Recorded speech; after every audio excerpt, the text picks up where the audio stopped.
बस यहाँ पे 1 मिनट रुकना। तान्या चल जा बेटा। अच्छा हाँ सुन, ट्यूशन खत्म होते ही सीधे घर पे चाहिए मुझे तू, नो टाइम पास बीच में। हाँ मम्मा, इतनी स्टूपिड क्लासेस भी ना। अरे रोती क्या है, आज तो सिर्फ फर्स्ट डे है। चल जा। बाय मम्मा। बाय बाय बेटा। चलो भैया।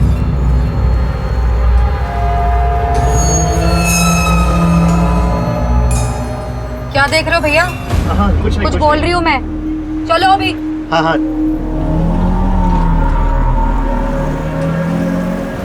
बुआ, आप और बाबा बात क्यों नहीं करते?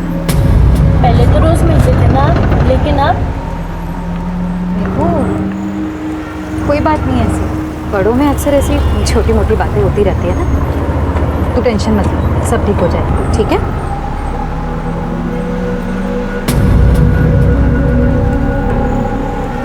बस भैया यहीं पे रोक दो। बस बस, ये लो भैया।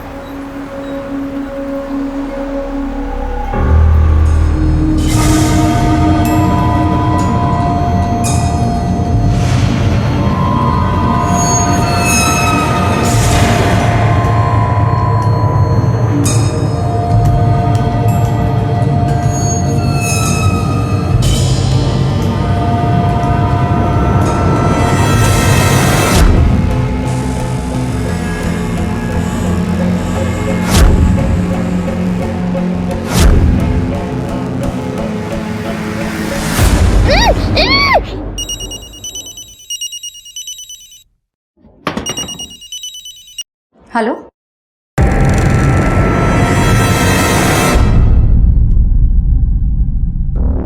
सर, हमेशा साथ ही आते हैं और रिक्शा भी वहीं रुकाते हैं। उसके बाद मैं अपने घर चली गई, मेघा भी अपने ही घर गई होगी ना। अरे गई होगी?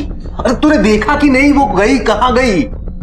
नहीं मतलब बाय बोल के घर की तरफ ही मुड़ी थी, तो मैं उसके बाद अपने घर चली गई ना। मतलब मुझे कैसे पता अभी? वो कुछ परेशान थी या फिर गुस्से में या कुछ भी डिफरेंट? नहीं, नॉर्मली थी। हो सकता है वो कहीं और गई हो, कोई फॉलो वॉलो कर रहा था उसे। सर कहीं और क्यों जाएगी, और फॉलो वॉलो नहीं कर रहा था कोई। आप लोगों से कुछ कहा था उसने? किसी दोस्त के यहाँ गई हो या फिर कहीं और जाने का प्लान? अरे सर, हमने उसके सारे दोस्तों, अपने सारे रिश्तेदारों को फोन कर देख लिया, कहीं नहीं है। आप लोग घर कुछ झगड़ा हुआ था? आई मीन आपने उसे डांटा वाटा हो? अक्सर इस उम्र में बच्चे घर से भाग जाते हैं। नहीं सर, समझदार है हमारी बेटी और वो हमेशा खुश रहती थी, क्यों भागेगी वो घर से? रिक्शा, आप रिक्शे से उतरी थी राइट? हाँ सर। सर वो रिक्शे वाला थोड़ा अजीब सा था। जब तानिया भी उतरी थी रिक्शे से तो उसे भी घूर रहा था। बाय तानिया। बाय बाय बेटा। चलो भैया।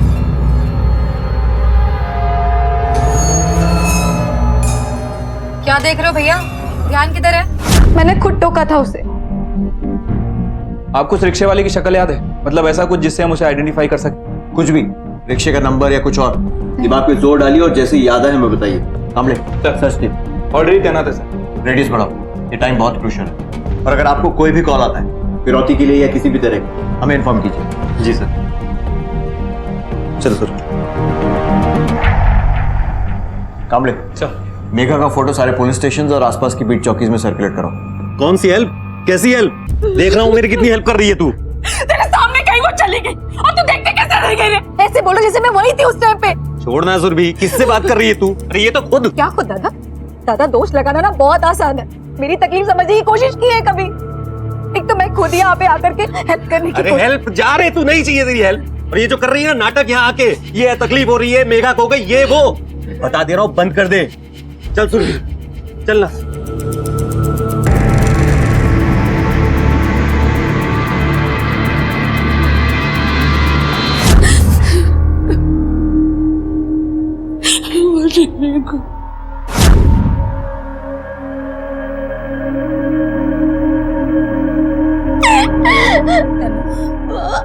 मम्मी को बच्ची नहीं रोते बेटा, मिल जाएगी बेटी। ढूंढ रहे ना, पुलिस ढूंढ रहे, मामा ढूंढ रहे ना मेघू को। हाँ ये मेघा और चित्रा यहीं आसपास रहते हैं, आप जानते हैं उन्हें? हाँ साहिब, रोज इधर से गुजरते हैं। आज शाम को भी गुजरे, ऑटो से उतरे और चले गए। मैं भी निकल गया। उस ऑटो ड्राइवर के बारे में कुछ बता सकते हो? मैं राउंड मार के आया तो मैंने देखा कि ऑटो वाला ऑटो में नहीं है। तो मैंने उसे इधर उधर देखा तो वो जिधर चित्रा और मेघा जी गए थे उधर से वापस आ रहा है। ए, वो तुम्हारा है? हाँ इधर खड़े करने का नहीं।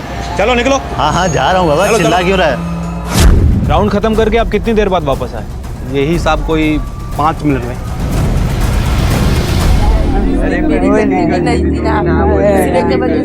थोड़ा हल्का हो गया था। लालच, हवस, ईर्ष्या, क्रोध, ये सब अपराध के कारण नहीं है, बल्कि ये मनोदशाएं हैं। इंसान को अपराधी बनाने के कारण है उसके जज्बात, जो कहीं ज्यादा जटिल और गहरे होते हैं। जटिल भावनाओं से जूझता हुआ इंसान इन जज्बातों में और उलझता जाता है। औरों से उसके संबंधों में पेचीदगियां बढ़ने लगती है। लेकिन वो ऐसी कौन सी जटिल भावनाएं थी जो मेघा की मौत का कारण बने? क्यों मेघा के माता पिता की आंखों में चित्रा यानी कि मेघा की अपनी बुआ के प्रति रोष दिखाई दिया? सिर्फ एक रिक्शा वाले के बुरे इरादे या कोई और भयानक सच? क्या कारण था इस हत्याकांड के पीछे? आप लोगों को किसी पर शक है? कोई दुश्मनी? नहीं साहब, कहाँ दुश्मनी करेंगे हम लोग? छोटा सा परिवार है हमारा, अपने में ही रहते हैं। मामू, जिसने भी मेघू के साथ ये सब कुछ किया है ना, हम उसे पकड़ लेंगे। बेटा तुम्हें उस ऑटो वाले की शक्ल याद है? नहीं सर, वो मुझे याद नहीं। सर, मुझे वो ऑटो का स्टिकर मुझे याद है सर। उसका मैं स्केच बनवा सकती हूँ।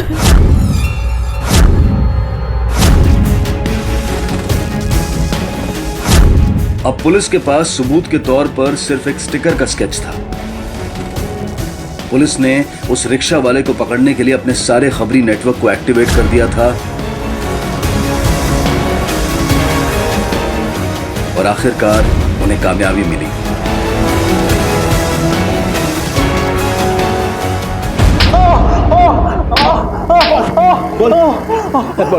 मैंने कुछ नहीं किया, मैं सिर्फ वो औरत और लड़की को वहां छोड़ा, फिर निकल गया। झूठ बोलता है। वॉचमैन ने खुद बताया हमें कि उनको छोड़ने के बाद भी तू वहीं पे घूम रहा था। क्या कर रहा था? बॉडी को चिकाने लगा रहा था? नहीं साहब, मैं वो टॉयलेट करने गया था, बाजू में ही है।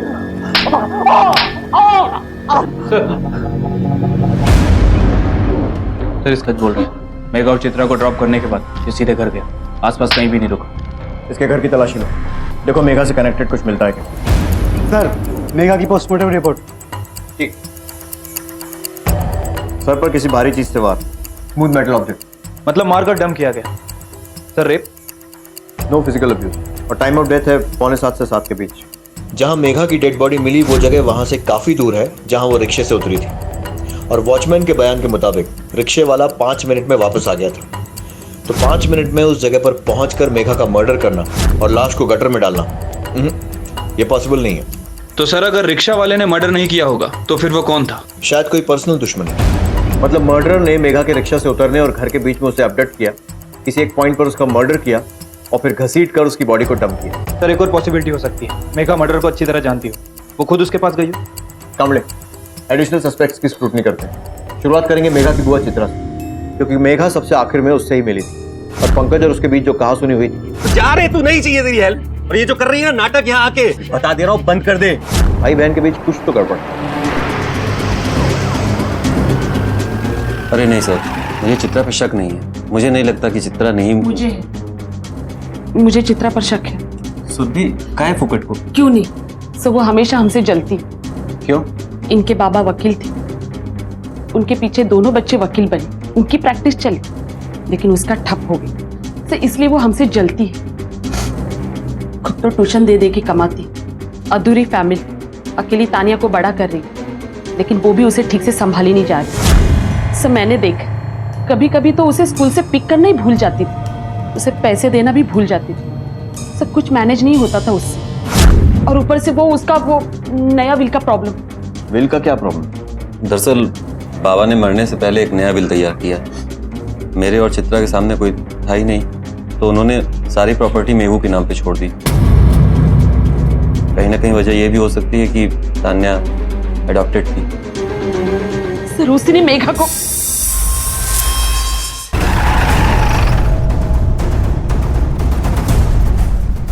पूरे घर की तलाशी लो, एक एक कोना छान मारो। सर ये सब किस लिए? सर्च वारंट है हमारे पास। लेकिन सर मैंने क्या किया है? क्या जरूरत है इसकी? कुछ और जो उस दिन के बारे में बता सकती हूँ या भूल गई हो बताना। सर जो भी हुआ था मैंने आपको एग्जैक्टली बताया है।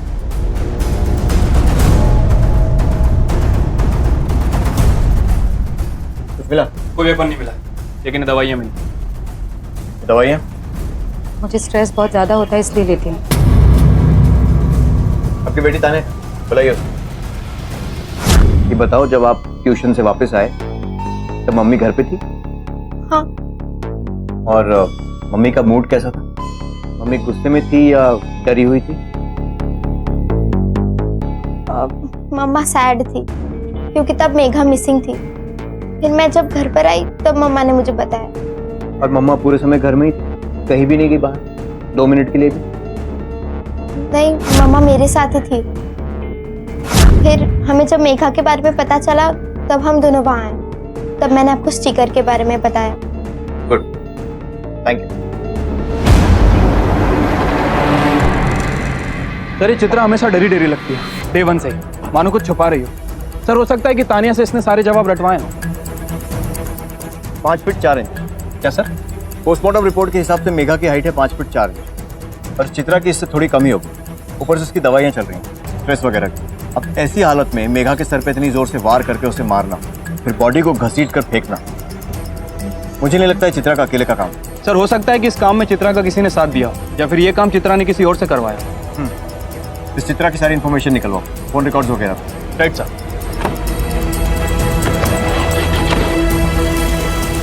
आजकल के जमाने में अकेले बच्चे को बड़ा करना बड़ा मुश्किल हो रहा होगा साहब उसके लिए।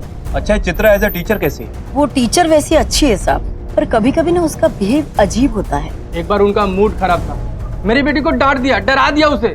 सर पागल औरत है वो, पागल। बड़ी मेहनती है वो। और वो जयंत, वो तो एकदम यूजलेस आदमी है साहब। कौन जयंत?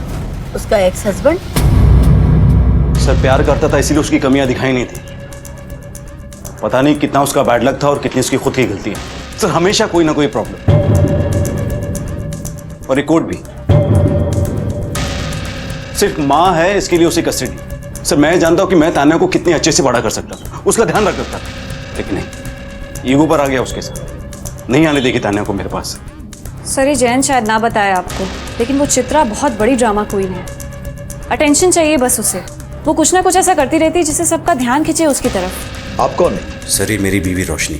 चित्रा से डिवोर्स के बाद मैंने दूसरी शादी कर ली। सर जयंत उसके लिए कुछ भी कर सकता है। बुरा तो उस तान्या के लिए लगता है। एक तो माँ बीमार, ऊपर से झेलना भी उसे ही पड़ता है। सर कई बार मैंने खुद चित्रा को दवाइयाँ लेते हुए देखा है।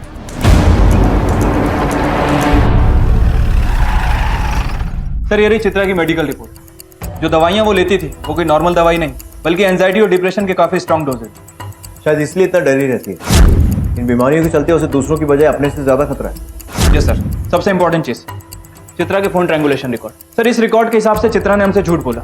सर वो ऑटो से उतरकर घर तो गई थी, लेकिन वहां ज्यादा देर नहीं रुकी। उसका फोन लगातार उस एरिया में लोकेट हो रहा था, और सर उस जगह पे भी जहां हमें मेघा की लाश मिली। सर मम्मा मिसिंग है। वो बाहर गई थी पर अब तक घर नहीं लौटी। उनका फोन भी नहीं आया। मैंने खुद ने ट्राई किया था पर फोन बस रिंग हो रहा है। मुझे बहुत डर लग रहा है सर।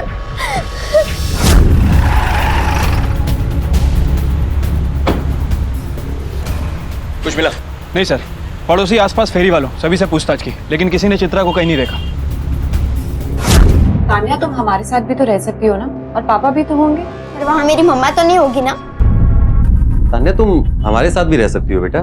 मैं नहीं चाहूंगी। ठीक है तो फिर मैं जाती हूँ, तुम तान्या के साथ रहो। रात का खाना लेके आऊंगी मैं। रोशनी, थैंक यू।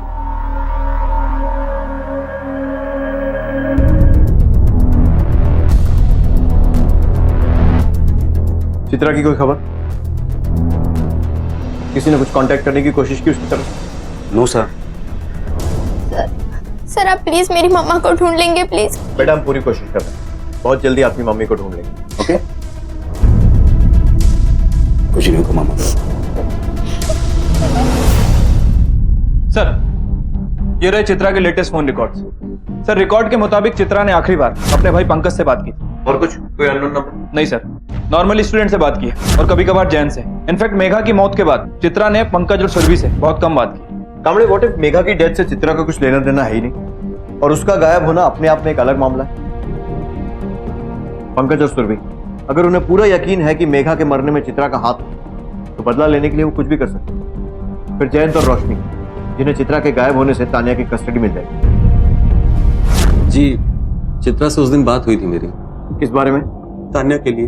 अब मेघा तो रही नहीं, तो सुरभि ने और मैंने डिसाइड किया था कि जो भी कुछ मेघा के नाम था, प्रॉपर्टी वगैरह वगैरह, वो सब तान्या के नाम कर देंगे। कल तक तो तुम्हें चित्रा पर बहुत गुस्सा था, अब ऐसा क्या हुआ? सर, गुस्सा अभी भी है, लेकिन चित्रा पर, तानिया पर नहीं। सर, एडॉप्टेड है तो क्या हुआ, है तो हमारी घर की ना।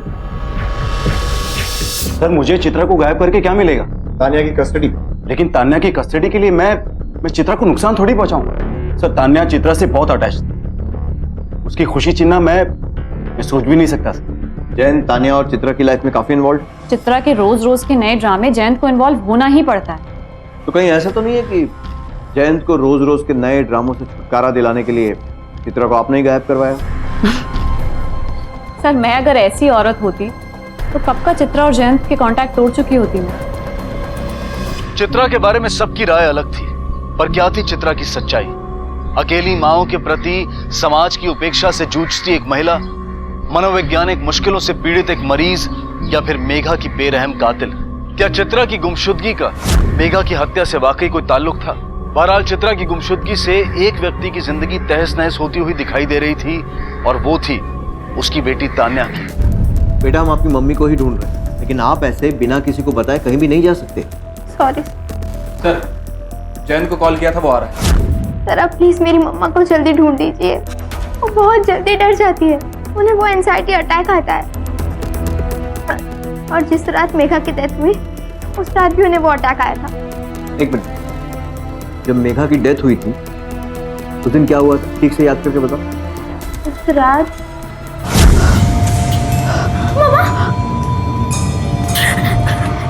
मम्मा मम्मा तो ठीक है ना?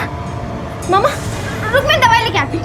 तनु तनु तनु रुक रुक, तू यहीं रुक, तू अलर्ट हो जाना। तनु, मुझे मेघा के साथ हुआ, वो शायद तेरे साथ होने वाला था। मुझे डर लग रहा है, लेकिन तू नहीं डरना।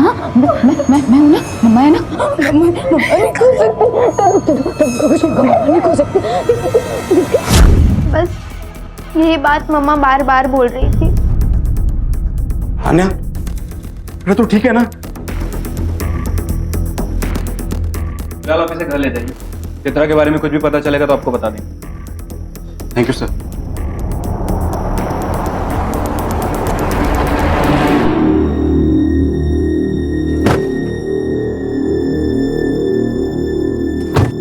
अच्छा बेटा, पुलिस ने क्या पूछा तुमसे? वही सब, मम्मा का मूड, फिर वो एंजाइटी अटैक। मेरे बारे में कुछ पूछ रहे थे वे?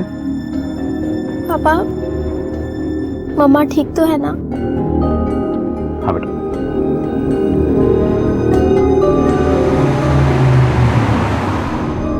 एक तरफ ये केस दिन ब दिन जटिल होता जा रहा था और दूसरी तरफ थे सामने कई बड़े सवाल। आखिर कौन था मेघा का कातिल? कहां थी चित्रा? क्या वो जिंदा भी थी या नहीं?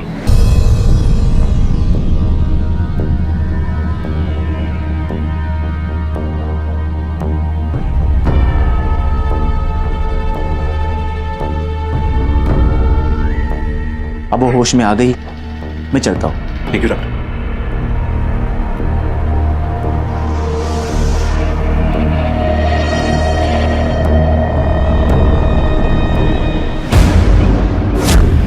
चित्रा जी, आप इतने दिन कहाँ गायब थी?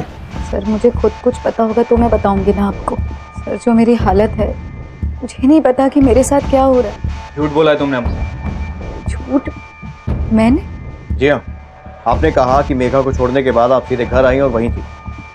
हाँ, ये ये सच है जो मैंने आपको बताया? लेकिन आपके कॉल रिकॉर्ड्स के हिसाब से अब घर तो आई, लेकिन उसके बाद आप निकली थी बाहर और काफ़ी टाइम तक उसी एरिया में रही और उस जगह से भी गुजरी थी जहाँ मेघा की बॉडी मिली। हाँ, मैं उस दिन घर आई थी, फिर बैग रखा और फिर वॉक करने चली गई। फिर जब वापस आई तब दादा का फ़ोन आया कि मेघा घर पे नहीं पहुंची। हेलो, कमाल की बात है, आप उसी दौरान वॉक करने निकलती हैं जब मेघा का खून होता है। उस एरिया से कई बार गुजरती हैं जहां मेघा की बॉडी मिली, लेकिन ना आपने कुछ देखा ना कुछ सुना।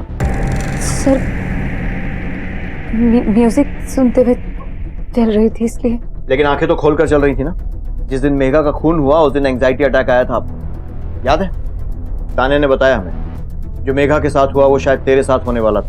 मैं हूं लेकिन तू भी सावधान रहना, वगैरह वगैरह। मेघा के साथ हुआ वो शायद तेरे साथ होने वाला था।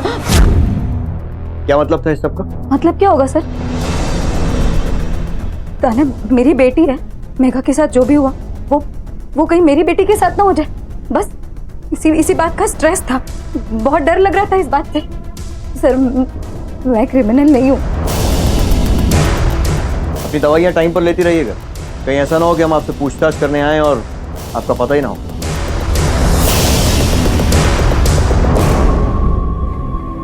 मेघा के कातिल की तलाश अब भी जारी थी और मुख्य आरोपी के खिलाफ पुलिस को अब तक कोई सुराग नहीं मिल पाया था। मेघा मर्डर केस मानो थम सा गया था। 7 महीने बीत चुके थे। वहां मेघा के माता पिता शोक में जी रहे थे और यहाँ चित्रा और तान्या एक सामान्य जिंदगी जीने की कोशिश कर रहे थे। जयंत और रोशनी दोनों अपनी अपनी जिम्मेदारियां निभा रहे थे, लेकिन बदकिस्मती से जब रिश्तों में इतना तनाव, इतनी पेचीदगियां हों, तो सुकून ज्यादा देर टिक नहीं पाता है।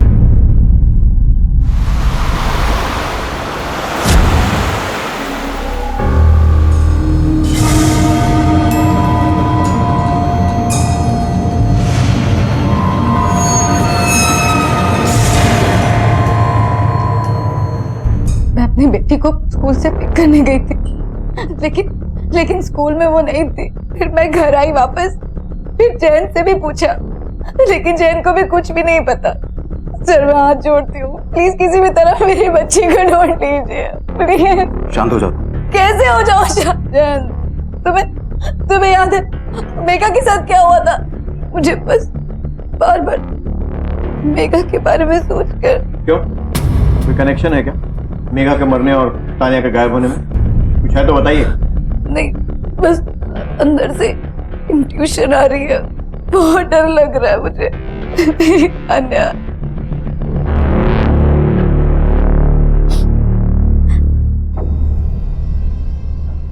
कामड़े, मेघा का कातिल अभी तक खुला घूम रहा है और उसके ठीक 7 महीने बाद उसी परिवार से तान्या गायब।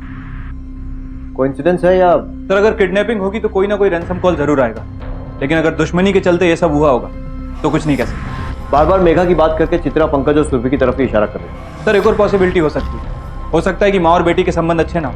I mean, चित्रा हमेशा बीमार रहती है, शायद इसी वजह से तान्या घर छोड़ के भाग गई है। तान्या के फोटो सर्कुलेट करो सारे पुलिस स्टेशन में, उसके स्कूल के आसपास और उसके घर के आसपास, शायद उसके भागने का कुछ सुराग मिले। Right sir.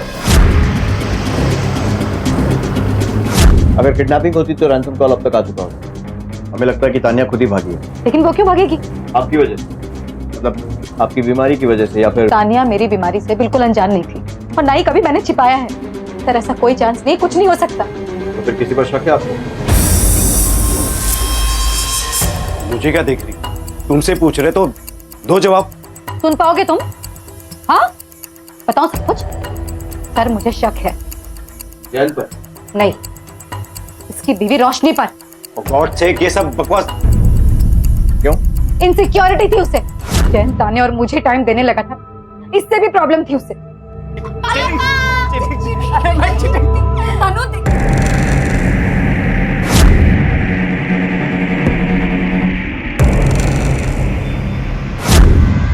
रोशनी, रोशनी सुनो तो। Stop it! तुम्हें तान्या के लिए चित्रा के टच में आना था, मैंने मान लिया। चित्रा की तबीयत खराब हुई, तुम्हें उसके और तान्या के साथ रहना था, उसकी मदद करनी थी, मैंने कुछ नहीं कहा। तुम हमारे घर से ज्यादा उसके घर में टाइम स्पेंड करते हो, तब भी मैंने मान लिया। लेकिन कब तक जयंत? और कितना सहूं मैं मान नहीं सकती कि तुम्हारा और उसका रिलेशन नहीं है। मैं नहीं सह सकती ये सब, प्लीज। रोशनी ऐसा कुछ नहीं है, मेरी बात तो सुनो। देखा नहीं गया सर, जयंत, तान्या और मैं फिर से एक परिवार की तरह। फिर से एक परिवार की तरह मतलब आप दोनों एक साथ फिर से? हाँ। नहीं, अब पता नहीं इसके दिमाग में क्या चल रहा है, क्यों ऐसी बकवास कर रही है। सर रोशनी इस टाइप की औरत है ही नहीं कि किसी को, इनफैक्ट शक तो पंकज और सुरभि पे होना चाहिए। क्यों? चित्रा ने ही मुझे बताया था कि सुरभि आई थी उसे धमकाने की। ये सही है? अब मैं तेरे को छोड़ूंगी नहीं, तू नहीं मेरी मेघा को। बहनी क्या बोल रही हो? जब पुलिस को तेरे पे शक हुआ तो भाग गई, और अब माहौल जमा नहीं तो बीमारी का नाटक करके वापस आ गई। बहनी तो पहले शांत हो जा। मेरी पुलिस। दादा बहनी क्या बोल रही है ये? छोड़ो मरने दे उसको, पुलिस अपना जांच कर रही है ना। इस बार तो नाटक करके तू बच गई, लेकिन अगर मुझे इंसाफ नहीं मिला ना तो छोड़ूंगी नहीं तेरे को। मेरे बच्चे को तो मुझसे दूर करती, तुझे भी तेरी औलाद का सुख मिलने नहीं दूंगी। अच्छा, उस दिन तानिया के बारे में कुछ अजीब बात नोटिस की आपने? जी सर। क्यों? एक्चुअली वो रिसेस के बाद अपने घर चली गई थी ना, स्कूल ऑफिस में फोन आया था एंड आई थिंक वो फोन पुलिस का ही था। पुलिस का फोन? जी सर, उसकी मदर को कुछ हुआ था, उसके फादर उसे लेने आने वाले थे, हमें लगा इमरजेंसी है तो जाने दिया, और उसके बाद तो वो स्कूल भी नहीं आई। आपके स्कूल ऑफिस का नंबर दीजिए। सर, ये रहे चित्रा के phone triangulation record. Sir, record के हिसाब से कंफर्म होता है कि चित्रा उस दिन घर पे ही थी। सर, मैं जयंत के ऑफिस में पूछताछ की है, उससे पता चलता है कि वो भी उस दिन ऑफिस में ही था। सर, अब बात आती है स्कूल में आया उस कॉल की। सर, ट्रेस किया तो पता चला है किसी पीसीओ का नंबर है। आसपास इंक्वायरी की, लेकिन किसी ने भी कुछ अजीब बात नोटिस नहीं की। मतलब किसी ने तानिया के स्कूल में पुलिस के नाम से फेक कॉल किया उसे बाहर निकालने के लिए, कोई ऐसा जो चित्रा की बीमारी के बारे में जानता था। सर, अब तो ये किडनैपिंग केस बनता जा रहा है, और मेघा का मर्डर केस अभी भी ओपन है। एनीवे, पहले पंकज, सुरभि और रोशनी तीनों से पूछताछ करें, इससे पहले कि तानिया को कुछ हो जाए उसे ढूंढ निकालना होगा। जयंत के ऊपर तान्या की जिम्मेदारी है। चित्रा की तबीयत ठीक नहीं थी, इसलिए गया था वो उसके पास। लेकिन सर, इसका ये मतलब नहीं कि चित्रा और उसके बीच कुछ चल रहा है। अगर इतना ही विश्वास है जयंत पर, तो चित्रा के घर तमाशा करने क्यों गई थी आप? क्योंकि उस दिन हमारी मैरिज एनिवर्सरी थी, और मेरे साथ टाइम स्पेंड करने के बजाय जयंत पूरा दिन तान्या और चित्रा के साथ। मेरी जगह कोई और होता तो उसे भी इतना ही गुस्सा आता। सर, अब मैं क्या करूं? किसका नाम लूं? रोशनी पे शक था, उसके बारे में बता दिया। सुरभि बहनी ने आके धमकाया था, वो भी बता दिया आपको। अब सर, मुझे कुछ नहीं पता। लेकिन सुरभि और पंकज तो खुद जो कुछ मेघा के नाम है वो तानिया के नाम करना चाहते हैं। सुरभि ने और मैंने डिसाइड किया था कि जो भी कुछ मेघा के नाम था वो सब तानिया के नाम कर देंगे। तानिया के लिए ये सब क्यों करेंगे वो लोग? सर, मैं आपको बताती हूँ कि सच क्या। हाँ, हम मिले दादा के घर। अच्छा, तान्या को गोद लेना चाहते हो आप लोग, है ना? सुन चित्रा, ये तेरी लॉ की प्रैक्टिस या तेरी शादी नहीं है, समझी क्या? कि जब चाह अपना लिया, जब चाह छोड़ दिया। कल को तेरा उससे भी मन उब जाएगा, कहाँ फेंकेगी तू तानिया को? ना दादा, बस करो अपनी बकवास। रही बात तान्या की ना, तो तान्या मेरे ही पास रहेगी, अपने माँ के पास। पर आज तक मैंने अपनी बीमारी के लिए किसी को भी जिम्मेदार नहीं ठहराया, लेकिन उस दिन जो मुझे अटैक आया था वो सिर्फ और सिर्फ दादा और वहिनी की उसी बकवास की वजह से आया था। और वही सब सोचते सोचते मैं मार्केट तक निकल गई, और फिर मुझे एंजाइटी अटैक आया। हम लोग तान्या को गोद लेना चाहते थे, उसके प्यार से परवरिश करना चाहते थे, हमने उसको कुछ नहीं किया। हम लोग क्यों करेंगे ऐसा? क्योंकि गुस्सा था आपको कि उसे गोद नहीं ले पाए, और इसीलिए उसे चित्रा से अलग भी कर दिया। नहीं सर, ऐसा कुछ नहीं है। क्या है और क्या नहीं है वो तो हम देख लेंगे।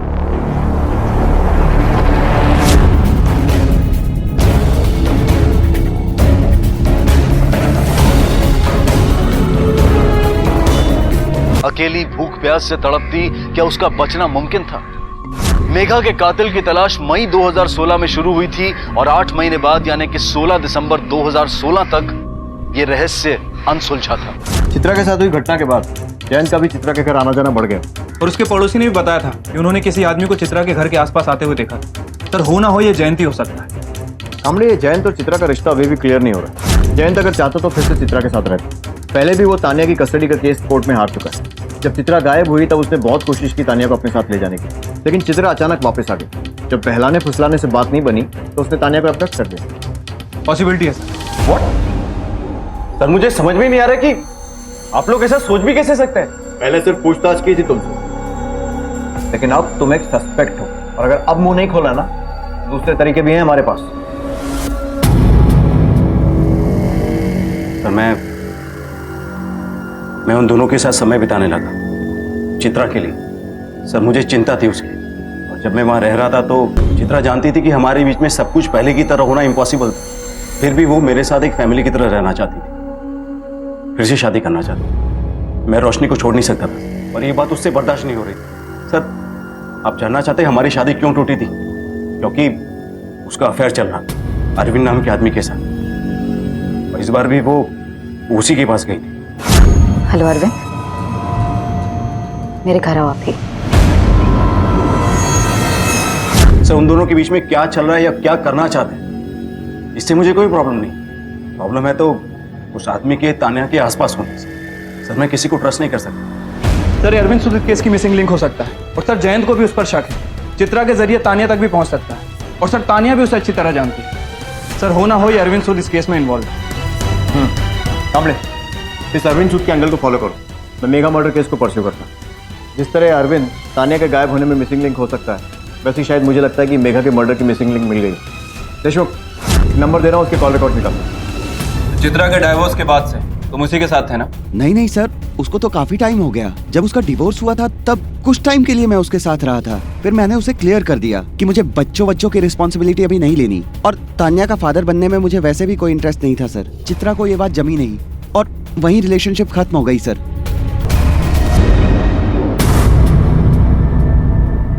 ये किसका नंबर? ये मेरे भाई क्षितिज का नंबर है, लेकिन उससे बात करने में क्या प्रॉब्लम है? प्रॉब्लम उस टाइम और जगह में है जहां से उसने आपसे बात की थी। टाइम जब मेघा का खून हुआ था, और जगह जहां मेघा की बॉडी मिली थी। ये क्या कह रहे हैं सर आप? कौन मेघा? मुझे नहीं पता ये मेघा कौन है। लेकिन तान्या को तो जानती हैं, जो आपके लिए रुकावट बन गई थी, क्योंकि उसके होते जयंत आपके साथ कोई बच्चा नहीं चाहता था।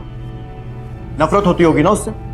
तान्या ने भी बताया है कि एक बार दौरा पड़ने पर चित्रा बड़बड़ा रही थी। उस समय हमें लगा था कि शायद चित्रा का वहम या डर होगा, लेकिन उसी से हमें सूझा कि कहीं ऐसा तो नहीं है कि शायद मर्डर तान्या का प्लान था और गलती से मेघा इसमें फंस गई।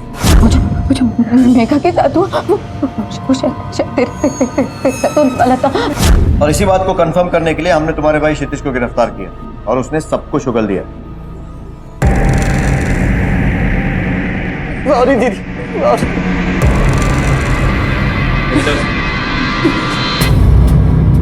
तंग आ गई थी मैं। तान्या तान्या तान्या, मेरे भी सपने थे सर।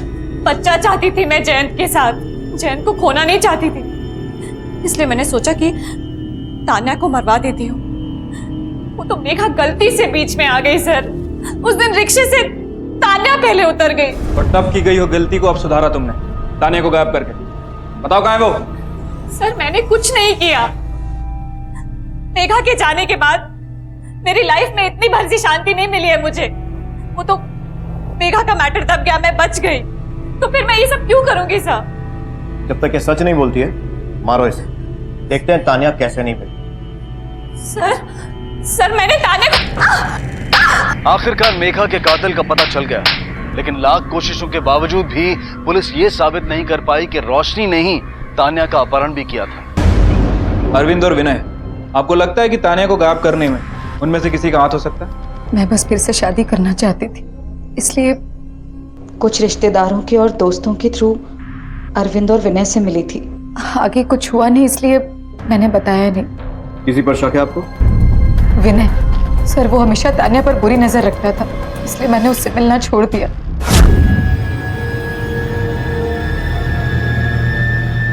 पर वो औरत अजीब है।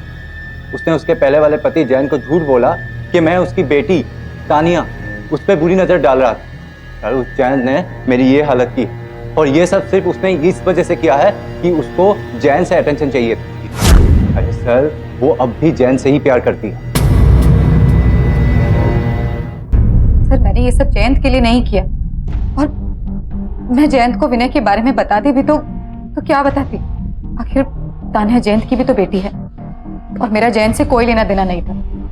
मुझे बिल्कुल नहीं पड़ी थी जयंत की, लेकिन मुझे नहीं पता था कि जयंत विनय को इतना मारेगा। हमें पता चला है कि आपने सुसाइड करने की कोशिश की थी। बस थोड़ी डिप्रेशन में थी, और उस रात लगा जैसे कि सुसाइड के अलावा और कोई ऑप्शन नहीं है। लेकिन आपको लगता है कि तान्या इसकी वजह से भागी? हो सकता है वो ये सब देखकर डर गई, या फिर शायद कहीं अपने आप को इस सब के लिए दोषी मानती हो? कुछ कहा था उसने आपसे? नहीं, कुछ भी नहीं। सर मैंने तानिया के स्कूल में टीचर्स और बाकी के स्टूडेंट से भी बात की। सर उनमें से किसी को भी नहीं लगता कि तानिया को अपनी माँ चित्रा से कोई प्रॉब्लम हो। और किस किस के टच में थी तानिया? सर और किसी के नहीं, बॉयफ्रेंड वॉयफ्रेंड का भी कोई चक्कर नहीं। कमले, जिस दिन मेघा का खून हुआ तानिया ऑटो से बीच में ही उतर गई किसी ट्यूशन के लिए। हाँ सर, मैथ की ट्यूशन के लिए। तानिया की कजिन मेघा के डेथ के बाद में चित्रा बहुत डरने लगी थी। उसके बाद में उसे मैनेज करना बहुत मुश्किल हो गया था। चित्रा को? नो, तानिया नशा करने लगी थी। सर मैं कई सालों से पढ़ा रहा हूँ, जब कोई बच्चा नशा करके आता है तो पता चल जाता है। इसलिए देखते ही पता चल गया था कि तानिया नशा कर रही है। Thank you. मतलब अपनी माँ के सुसाइड के बाद से ही तानिया ड्रग्स लेने लगी थी। कमले, इस बात को कंफर्म करना पड़ेगा। उसके स्कूल में पूछताछ करो, शायद इस बात को दबाया जा रहा है। Right sir. No sir, impossible. हमारा कोई बच्चा ड्रग्स नहीं लेता। इनफैक्ट हमारे स्कूल में time to time health checkups होते हैं, तो अगर ड्रग्स लेने जैसी कोई भी बात होती तो हमें पता चल जाता। ड्रग्स? लेकिन कैसे? सर ये पॉसिबल ही नहीं। देखिए, उसका गायब होना इस ड्रग्स के एंगल से जुड़ा हो सकता है। हमें ये बात कंफर्म करनी पड़ेगी। लेकिन कैसे? तानिया का रूम कहाँ? आइए सर, ये तानिया का कमरा है।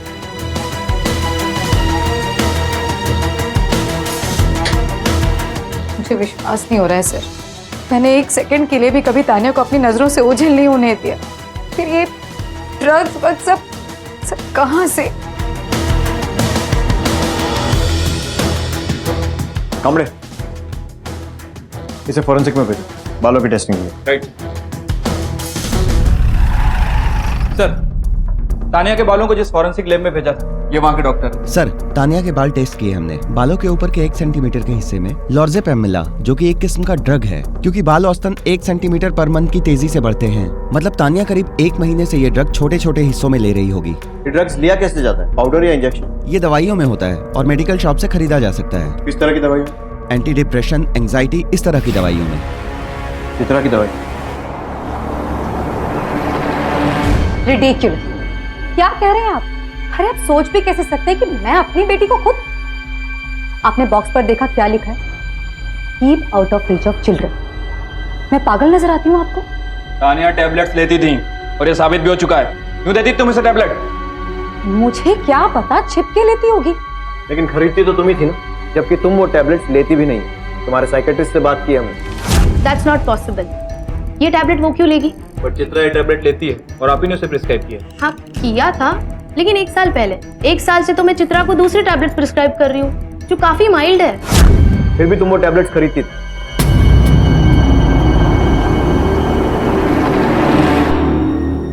क्यों खरीदती थी? वो तनु को डिप्रेशन और एक्साइटी हो रही थी। झूठ मत बोलो। स्कूल से आने के बाद तुम उसे वो टैबलेट्स देती थी। उसके ट्यूशन टीचर का बयान है हमारे पास। चित्रा, अब बच के भागने का कोई रास्ता नहीं, इसलिए सच सच बोलो। बोलो।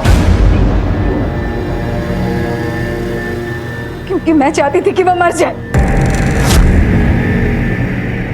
मैं जानती थी कि इन दवाइयों की ओवरडोज से आदमी मर सकता है, इसलिए मुझे इससे बेहतर तरीका और कोई नहीं लगा। मुझे लगा कि लोगों को लगेगा लड़की नशा करती थी, लेकिन नहीं। मेरी सारी कोशिशों के बाद भी वो नहीं मरी। फिर मैंने डिसाइड किया कि मैं उसे लॉक कर दूंगी, खाना पीना नहीं दूंगी, दम घुटेगा और मर जाएगी। कहाँ रखा उसे? बोलो कहाँ रखा है? पुराने ऑफिस में नहीं। करियर में फेल हुई, दादा को निराश, बाबा को भी निराश किया, मां नहीं बन पाई, वहां भी नाकामयाबी। जयंत को तो पहले ही खो चुकी थी मैं, लेकिन जब हम लोगों के साथ दोबारा समय बिताने लगा तो मुझे लगा था कि शायद सब कुछ पहले जैसा हो जाएगा। फिर से मेरा एक परिवार फिर से इकट्ठा हो जाएगा, मुझे फिर से एक परफेक्ट फैमिली मिलेगी। लेकिन नहीं, फिर वहां भी फिर ये तान्या ही रोक रही थी मुझे, क्योंकि मैं तो अपनी नई जिंदगी शुरू करना चाहती थी। तान्या के रहते ही ये पॉसिबल ही नहीं था। किसी के पास छोड़ भी नहीं सकती थी उसे। नहीं तो फिर वही दादा, वही नहीं जयंत, रोशनी के सामने फिर हार जाती। नहीं चाहती थी मैं ये हार, ये फेलियर मोड नहीं चाहती थी। फिर मैंने डिसाइड किया कि अगर अपनी जिंदगी मुझे नई सिरे से शुरू करनी है तो फिर इस तान्या को अपने जीवन से हटाना होगा। इसलिए उस दिन मैंने फोन घर पे छोड़ा और तान्या को बाहर से एक फेक कॉल किया। चित्रा दुनिया को दिखाना चाहती थी एक पूरा परिवार, सुखी परिवार। अपनी बेटी की अकेले परवरिश करने पर उसे गर्व महसूस होने की बजाय निराशा महसूस हुई। ये कौन सी कामयाबी है जिसकी फिराक में उसने अपनी ही बेटी की हत्या कर दी? कामयाबी होती है अपनों के प्यार और विश्वास में, पूर्णता होती है अटूट रिश्तों में, और परफेक्शन पाया जाता है सुकून और संतुष्टि में।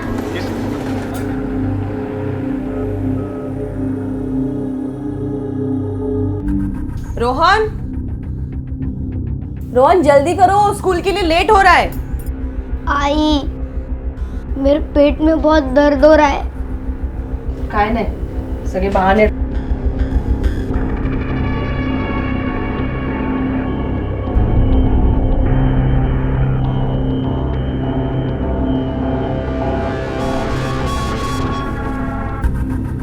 आहो, सब्जी खत्म हो गई, मैं मार्केट जाके आती हूँ।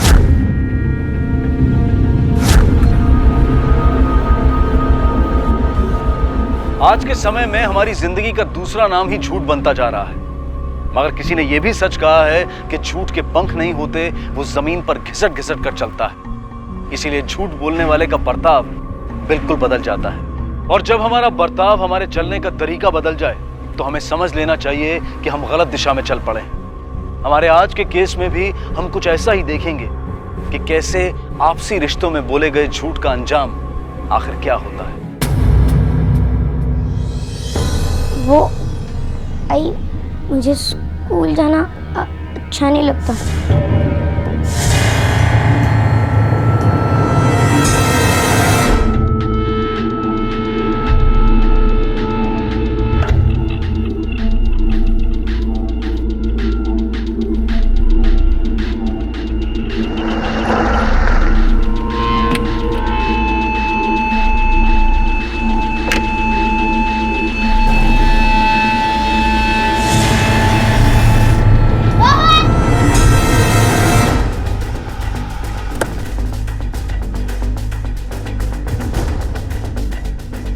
सर, मेरा बच्चा कहीं खो गया, आप प्लीज उसे ढूंढ दीजिए।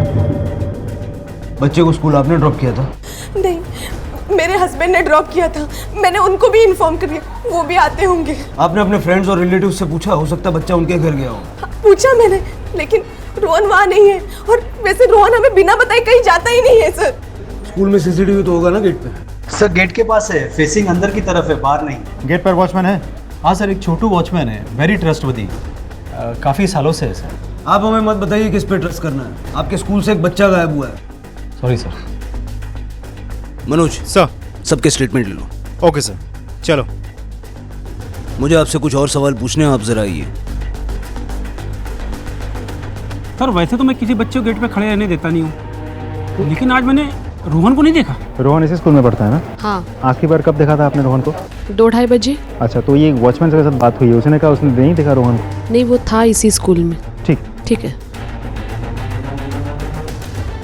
सर, इसका नाम भरत है, इसने ही सुबह रोहन को देखा था। सर, मैंने उसे स्कूल के गेट के उधर देखा था। मैंने उसे आवाज भी दी, लेकिन वो भाग गया। सर, इधर काफी दिनों से वो बहुत चुप रहने लगा था, पता नहीं क्या हो गया था उसे। आपके स्कूल में कोई स्टाफ या कोई टीचर कोई ऐसी हरकत तो नहीं करता था जिससे रोहन को स्कूल आने से डर लगे? नहीं सर, आज तक हमारे स्कूल में ऐसी कंप्लेंट नहीं आई। दिव्या, क्या हुआ, कुछ पता चला? नहीं। मिल जाएगा सर। मेरे बच्चे को कुछ पता चला? अभी तक तो नहीं। बच्चे को सुबह आपने स्कूल में ड्रॉप किया था? हाँ सर, सुबह स्कूल के गेट पे छोड़ा था मैंने उसे। तो आपने उससे पूछा नहीं कि क्या बात है? इसने उसको डांटा था तो मुझे लगा नाराज होगा, इसलिए नहीं पूछा मैंने। अच्छा, हमें बच्चे की फोटो चाहिए।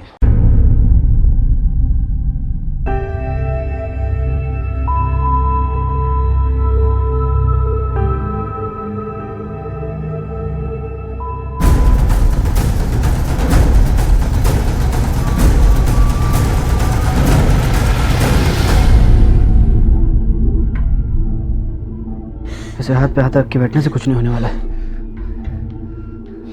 हाँ हेलो, अरे वो तेरे मामा है ना, क्या नाम उनका, राज पाटिल, हाँ वो एसीपी है ना। अच्छा सुन ना, मेरे को यार वो तेरी एक हेल्प चाहिए थी।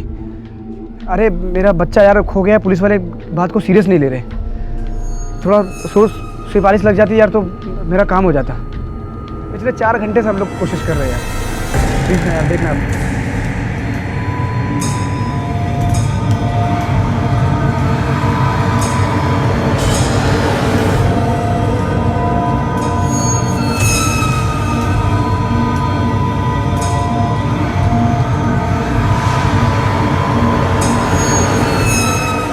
हेलो हेलो, पुलिस पूछताछ कर रही थी, कहीं ऐसा ना हो कि उन्हें हमारे बारे में पता चल जाए।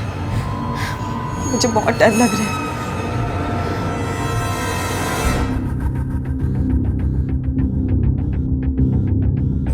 हाँ साहब, इस बच्चे को मैंने देखा है, वो सुनीता जी की फ्लैट में गया है, 1201 में।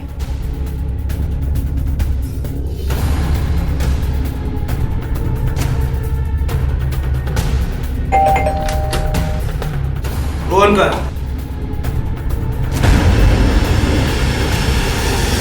सर मी खरं सांगते, मैं घर पे नहीं थी जब ये आया, मैं तो अभी अभी घर पे आई हूँ। सर मुझे लगा ये स्कूल खत्म होने के बाद आया होगा, मुझे नहीं पता ये घर वालों को बिना बताए आया है। आप रोहन के पेरेंट्स को जानती हैं? हाँ सर, ट्यूशन में मिले। रोहन के परिवार को बता दो कि रोहन मिल गया और पुलिस स्टेशन आने के लिए बोलो। Okay sir. चलो बेटा। चॉकलेट्स पसंद है तुम्हें? हाँ। वो जो समोसा लेने गए ना अंकल, उनसे मंगवाता हूँ, मंगवाऊँ? तो फिर बताओ। ऐसे ही आज स्कूल जाने का मन नहीं था तो बंटी का घर स्कूल के पास ही है तो वहाँ चला गया। स्कूल जाने का मन क्यों नहीं था बेटा? मला सांग, शाळेत तुला कोणी त्रास देता का? डरो मत बेटा, अगर तुम्हें कोई स्कूल में परेशान करता है तो मुझे बताओ बेटा, आपको किसी से घबराने की जरूरत नहीं है। सर एक मिनट, बघा जरा। सर बच्चे के पेरेंट्स का फ़ोन स्विच ऑफ है। तुमने उन्हें इन्फॉर्म तो कर दिया था ना कि बच्चा मिल गया? इन्फॉर्म तो कर दिया था, उन्होंने कहा तुरंत पहुंचेंगे, लेकिन उसके बाद से फ़ोन स्विच ऑफ आ रहा। तब तो आ जाना चाहिए, बड़े लापरवाह माँ बाप है। चलो हम इसे छोड़ देते हैं। सर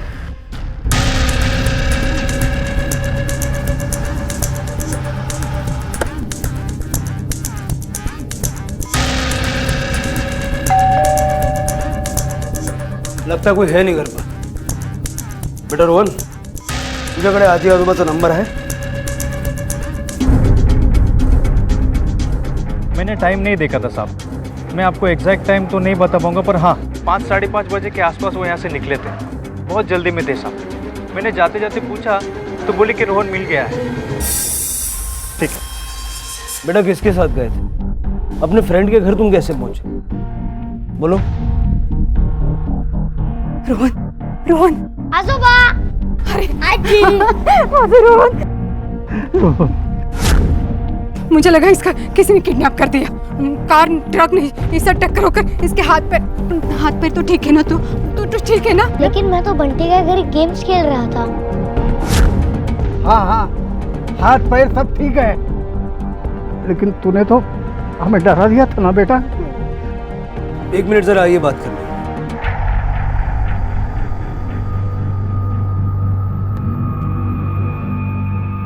आपको कोई खबर नहीं कि इसके माँ बाप का है? नहीं साहब, उसका फोन स्विच ऑफ था, मैंने ट्राई किया था। हमने उन्हें इन्फॉर्म किया था कि रोहन मिल गया है, और पड़ोसियों के मुताबिक हमारा फोन कॉल जाने के बाद ही वो लोग घर से निकले। कहाँ गए होंगे? मला काळजी वाटते साहब, जय ने मुझे फोन किया था ये बताने के लिए कि रोहन मिल गया है। हेलो बाबा, रोहन मिल गया। शुक्र है भगवान का। आप कहाँ हो? मैं सोसाइटी के मंदिर में है बेटा। आप वहीं रुको, मैं आपको पिक करता हूँ वहाँ से। हाँ ठीक है, जल्दी आ जाना बेटा। हम वेट करते रहे, लेकिन वो लोग नहीं आए, उनका फोन भी बंद था। सोचा शायद टेंशन में भूल गए होंगे, इतने में पुलिस स्टेशन से फोन आ गया, इसलिए हम यहाँ आ गए। ठीक है, आप लोग जाइए, कुछ भी पता चलेगा तो आपको खबर करेंगे। उनका पता लगाइए साहब, पता लगाइए।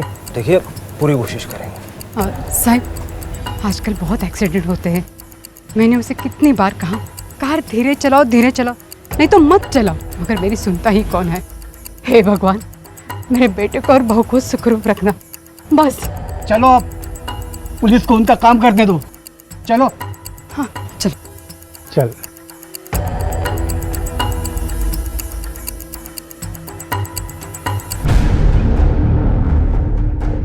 मनोज रोहन के माँ बाप जयदेव और दिव्या की कॉल रिकॉर्ड्स और मोबाइल लोकेशंस की हिस्ट्री निकालो। Okay sir. सर, जयदेव और दिव्या पवार के मोबाइल लोकेशन और कॉल रिकॉर्ड मिल गए हैं। दोनों के मोबाइल लोकेशन सेम थी। मोबाइल फोन स्विच ऑफ करने से पहले जब उन्होंने हमारा कॉल रिसीव किया था तब वो यहीं थे, मतलब अपने घर पे ही थे शायद। उसके बाद जयदेव के फोन से तुरंत एक कॉल अपने पेरेंट्स को जाता है, मतलब बच्चे के दादा दादी को। फिर वो नंबर ट्रेवल करता रहता है और फाइनली उसकी लोकेशन दादा दादी के बिल्डिंग के पास वाले मंदिर की दिखाती है। वहां पहुंच के ही फोन स्विच ऑफ हो जाता है और तब से लेकर अब तक फोन स्विच ऑफ है। लेकिन दादा दादी ने तो हमसे बोला कि जयदेव और दिव्या वहां पहुंचे ही नहीं। सर, तब तो दो पॉसिबिलिटीज बनती है, या तो ये लोग घर के आसपास तक गए थे लेकिन अंदर नहीं घुसे, या फिर दोनों झूठ बोल रहे हैं। मनोज, अगर दादा दादी झूठ बोल रहे हैं तो क्यों?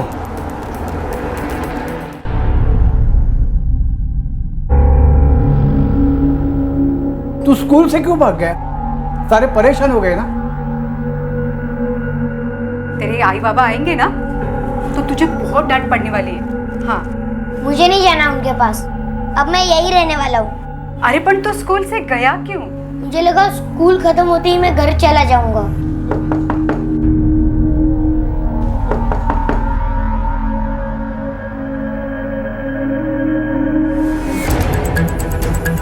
मुझे आपसे कुछ बात करनी है, अंदर आ सकता हूँ? जी आइए। शुक्रिया। जयदेव और दिव्या के मोबाइल लोकेशन से हमें पता चला है कि वो लोग घर से निकलकर यहाँ आए थे, लेकिन आपने हमें बताया कि आपको लेने वो यहाँ नहीं आए। नहीं साहब, मैंने सच बताया था, इसीलिए तो भागते भागते हम लोग पुलिस स्टेशन आए। तो फिर किधर गए होंगे? उनका कोई दोस्त, रिश्तेदार या जान पहचान वाला रहता है आसपास कहीं? उसका छोटा भाई सुमित और उसकी बीबी काजल हैं, लेकिन वो दोनों यहाँ नहीं रहते, मलाड में रहते हैं। और दूसरा उसके पहचान वाला यहाँ कोई है ही नहीं। अच्छा, उनकी कोई फोटो तो होगी आपके पास? यहाँ है। दीजिए ज़रा। अरे उनकी गाड़ी का नंबर भी दीजिएगा। ठीक, जरा जयता फोटो क्यों लेना। पवार साहब कल इधर आए थे? जी साहब, दरअसल उनका पोता गायब हो गया था, इसलिए वो लोग यहाँ पूजा करने आए और हनुमान जी की ऐसी कृपा हुई, उनका पोता मिल भी गया और उनके बेटे का फ़ोन आया था, वो उन्हें लेने भी आने वाला था, लेकिन काफ़ी देर तक इंतज़ार किए वो लोग, वो आया नहीं। फिर वो लोग चले गए। सर, मैंने वॉचमैन से भी पूछताछ की, लेकिन उससे भी कुछ खास जानकारी नहीं मिली। मनोज, इनके फोटो सारे पुलिस स्टेशन में सर्कुलेट कर दो और आसपास के सारे हॉस्पिटल्स में पता करो कहीं कोई हादसा तो नहीं हुआ। जयदेव की गाड़ी का नंबर मिला? Yes sir. गाड़ी को इमीडिएटली ट्रेस करो। Okay sir. अब हम क्या करेंगे? क्या करेंगे? सब तेरी वजह से हुआ है, तेरी एक गलती ने सब खत्म कर दिया।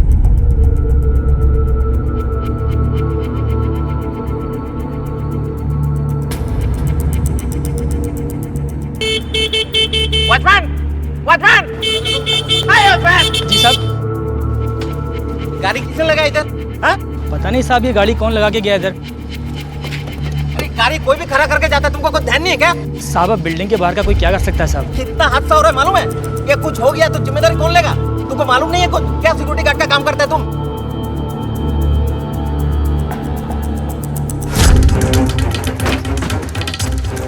सर देखो, ये 2 दिन से खड़ा है ये गाड़ी। किसने पार्क की है गाड़ी? पता नहीं साहब, मैंने देखा नहीं। कमाल करते हो, तुम्हारी सोसाइटी के गेट के सामने कोई गाड़ी पार्क करके जाता है, तुम्हें पता नहीं? सर, ये तो जयदेव पवार की गाड़ी है। Are you sure? कंफर्म है सर, वही नंबर है। गाड़ी को टू करवा लो। सर, जहाँ से जयदेव पवार की गाड़ी मिली है उससे 2 बिल्डिंग छोड़ के उसका भाई सुमित रहता है। लेकिन सुधाकर पवार के हिसाब से उनके दोनों बेटों सुमित और जयदेव में बनती नहीं है, तो फिर जयदेव के वहां जाने का रीजन क्या हो सकता है?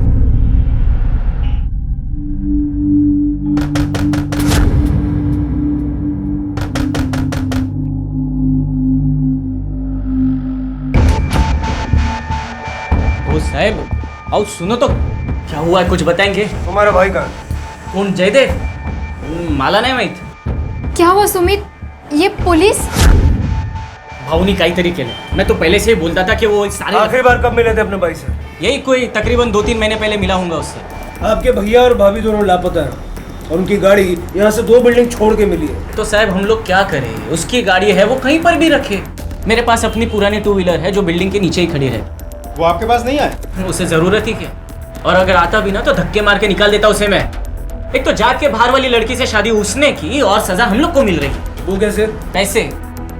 नया बिजनेस शुरू करने के लिए बाबा मुझे पैसे देने वाले थे, लेकिन जयदेव घर छोड़कर चला गया। बाबा को लगा कल उठकर अगर मैं भी घर छोड़कर चला गया तो उनका क्या होगा, इसलिए उन्होंने मुझे पैसे देने से इनकार कर दिया। और एक दिन जब मैं अपना हिस्सा मांगने लगा प्रॉपर्टी में तो उन्होंने मुझे भी घर से निकाल दिया। चल निकल जा, बाबा कुछ नहीं मिलेगा तुझे। बड़ा आया हिस्सा मांगने के लिए, बड़े बेटे ने तो नाक कटवा दी अनाथ लड़की से शादी करके, और तू आया हिस्सा मांगने? कुछ नहीं मिलेगा, चल निकल जा, कुछ नहीं मिलेगा। बाबा वाला मेरा हिस्सा पाहिजे। नहीं मिलेगा, निकल जा मेरे घर से, कुछ नहीं मिलेगा तुझे। आओ जाओ दे ना साहब, मेरे को तो उसके बारे में बात ही नहीं कर। अगर आपका भाई यहाँ है या उसके बारे में कोई भी खबर मिले, सबसे पहले आप हमें बताइए। मनोज बड़ा ही अजीब भाई, इतनी बड़ी बात हो गई और उससे कोई फर्क ही नहीं पड़ता।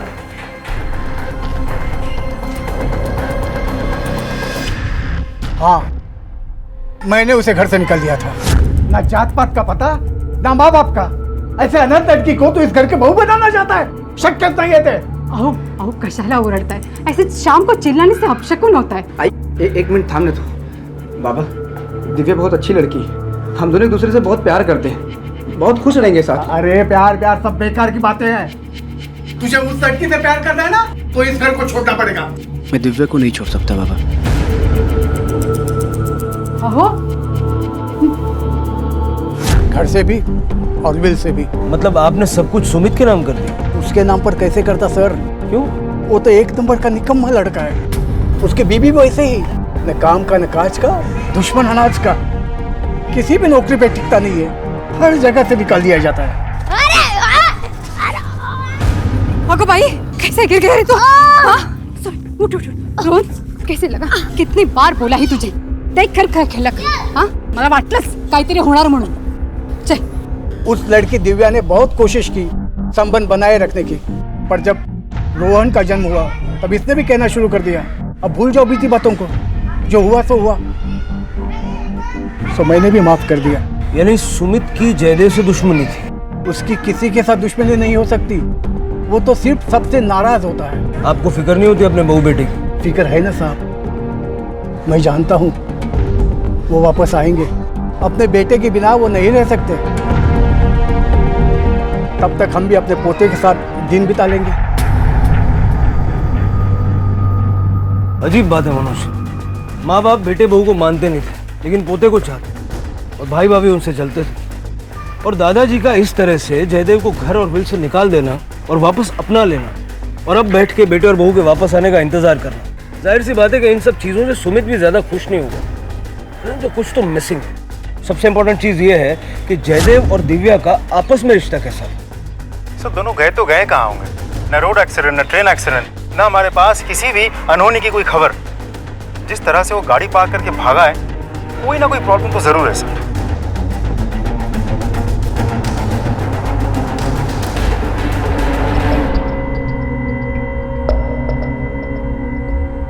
जय जय, हम कब तक यहाँ पर रहेंगे? ऐसा क्यों हुआ हमारे साथ? मला विचारतेस तू? स्वतःला विचार। चाहते तो तुम भी थे ना जय। मला पाहिजे होतं, हाँ? मला पाहिजे होतं। जय जय, मुझे माफ कर दो प्लीज प्लीज, ये सब ठीक कर दो। मुझे रोहन के पास जाना है।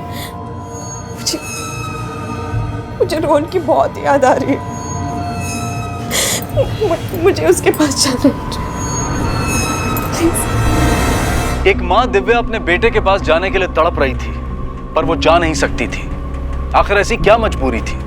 ऐसा क्या किया था जयदेव और दिव्या ने कि वो अपने बेटे रोहन के पास नहीं जा सकते थे? पुलिस जयदेव और दिव्या की तलाश किसी जुर्म के सिलसिले में नहीं कर रही थी। पुलिस रोहन के माँ बाप को ढूंढ रही थी और उनसे पूछना चाहती थी कि अपने बच्चे के पास होने की बजाय वो अचानक कहां लापता हो गए। पुलिस के लिए जयदेव और दिव्या के आपसी रिश्ते के बारे में जानना बेहद जरूरी था। हाँ, जयदेव शादी के बाद अपने माँ बाप से अलग होकर बहुत उदास रहता था, बट अपनी वाइफ से बहुत प्यार करता था वो। इतनी केयर अपनी वाइफ की तो शायद ही आजकल को देखने मिलती है सर। जयदेव अपनी वाइफ से बहुत प्यार करता था। वाह यार, तो भाभी की बहुत ख्याल रखता है। अरे तू आगे आगे देखना, अभी सरप्राइज उसके लिए। खाना भी बढ़िया बनाता है यार, क्या बात है। बीवी है मेरी, प्यार करता हूँ, कभी कभी सरप्राइज तो कर ही सकता हूँ हैं? दिव्या अपने पति से बहुत प्यार करती थी, ये सबको पता है। बहुत अच्छा कपल था। नहीं सर, वो तो बहुत आइडियल कपल थे, हमेशा इतना खुश रहा करते थे। मैंने देखा है उनको कई बार, ऐसा कुछ नहीं था उन दोनों के बीच।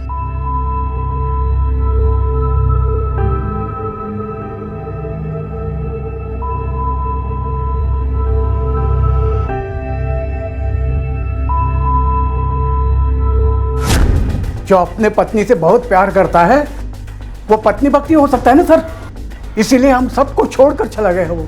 सर वो दोनों तो एक दूसरे से बहुत प्यार करते थे, लेकिन एक दिन। दिव्या क्या जरूरत है दूसरे बच्चे का, हम अपनी लाइफ में खुश है ना। पर जय आप रोहन के बारे में सोचो। Hello ma'am. Hello. Hello sir, how are you? I am good, how are you? Fine sir. अच्छा ठीक है, मैं तुमको शाम को लेने आता हूँ। ठीक है। मैम क्या हुआ, कुछ परेशानी है? अरे कुछ नहीं यार, चलो। Thank you. दादाजी, मैं सोच रहा हूँ कि मैं भी आपके साथ यही रहूंगा। अरे पण तू असं कसं बोलतोयस? तुझ्या आई बाबा के पास जाना ही होगा। मुझे नहीं जाना उनके पास। तुझी आई तुला त्रास देते? आई तो ठीक है, मगर बाबा वो हमेशा मुझ पर चिल्लाते रहते, नहीं तो चुपचाप बैठ जाते, जैसे अभी आप बैठे हो। बहुत बोलता है, जब देखो ये ऐसे गेम खेलते रहता है। ऐसे गेम खेलने से भविष्य नहीं बनता। जा शाळेत जा, थोडं शिक जा। झाला ना नाराज? अरे बिल्कुल माँ पे गया है, बदतमीज कहीं का।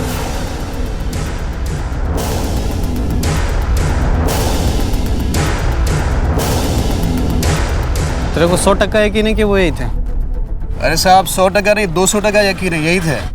अब साहब वैसे तो हर दिन कितने पैसेंजर आते हैं मेरे पास, सबका चेहरा याद रहता नहीं है, पर उस दिन मैं बहुत ज़्यादा थक गया था, ऑटो साइड में लगा के आराम करने गया और ये लोग आए थे मेरे पास। अरे साहब बोला ना नहीं जाने का मेरे को। चलना मेरे भाई, बहुत जरूरी है यार। अरे आपको मना किया नहीं जाना है। अबे तेरे को समझ में आ रहा है, लंबा भाड़ा बोल रहा हूँ मैं। अरे लंबा या कुछ है, नहीं जाना है मुझे। आप अरे मैडम समझाओ, क्या को दिमाग की हटा रहे हो साहब?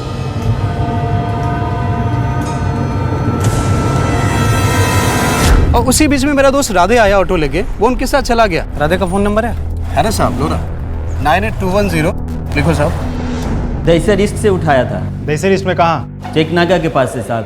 तुमसे बात हुई थी? वैसे तो हम लोग तब तक नहीं बोलते जब तक पैसेंजर बात नहीं करता, लेकिन उस दिन ट्रैफिक बहुत था तो वो जल्दी करने को बोल रहे थे। अरे ये भाई थोड़ा एक्सीलेटर पे जोर दे, जल्दी चल। ट्रैफिक बहुत है साहब, ऐसे में क्या जल्दी करूं मैं। छे तुम्हें वो जगह याद है जहाँ उनको छोड़ा था? जी साहब। चलो।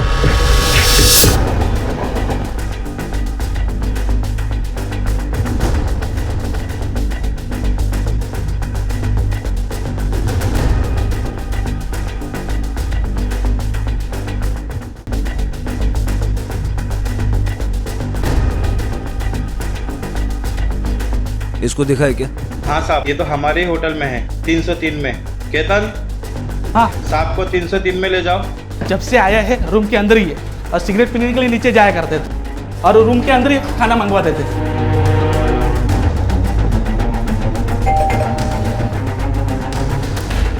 दरवाजा क्यों नहीं खुल रहा? पता नहीं साहब, कल रात को ही खाना दिया था, आज सुबह से दिखाई नहीं दिया। दरवाजा खुलो। ठीक है, चाबी लेके आता हूँ।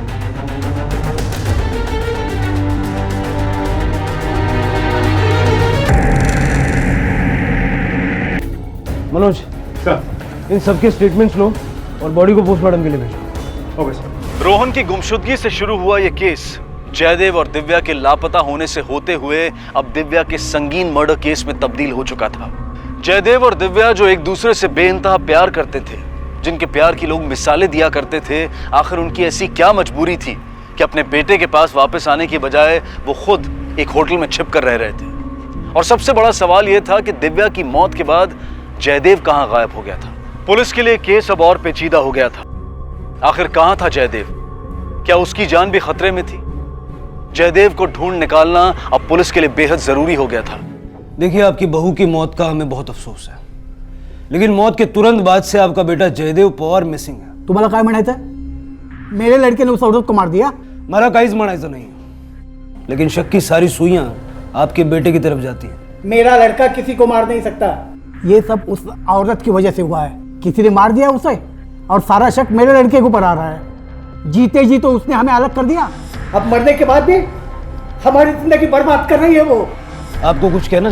अब इसे क्या पूछ रहे हैं, मैं बता रहा हूँ ना। आप कुछ देर शांत रहिए, बोलिए। नाही साहेब, मला काही माहिती नाही आहे। मुझे पता नहीं ये सब कैसे हुआ, पण साहेब सुबह से मेरी बाई आँख फड़क रही है। मुझे लगा कुछ ना कुछ जरूर बुरा होगा आणि झालं। अब से रोहन घर पे साहब इसकी बातें आपसे कहा ना कुछ देर शांत रहिए। आप रोहन के बारे में बता रही थी। हाँ साहब, जब से रोहन घर आए तब से मम्मी पापा के घर नहीं जाऊंगा ऐसे रट लगा के बैठा है। उससे पूछा तो वो कुछ नहीं बता रहा है। तो ये बात आपने हमें पहले क्यों नहीं बताई? साहेब मला क्या वाटलं की अब वो मम्मी पापा के डर की वजह से घर नहीं जा रहे। वो क्या है ना कि जय इनकी तरह गुस्से वाला है। हाँ, गुस्सा करता है लेकिन उसके भले के लिए। उसके माँ ने शायद उसके मारा पिटा होगा। चलिए आपको घर छोड़ दे। नहीं नहीं, कोई जरूरत नहीं है, हम चले जाएंगे।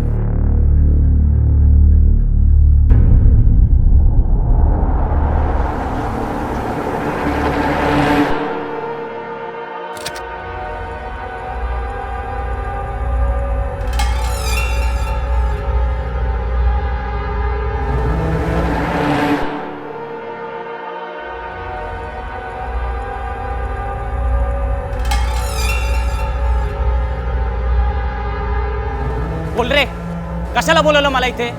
अरे सुमित, आलस तू? सुमित, मुझे तेरी मदद चाहिए। देख मेरे पास दूसरा कोई जगह नहीं है जाने को।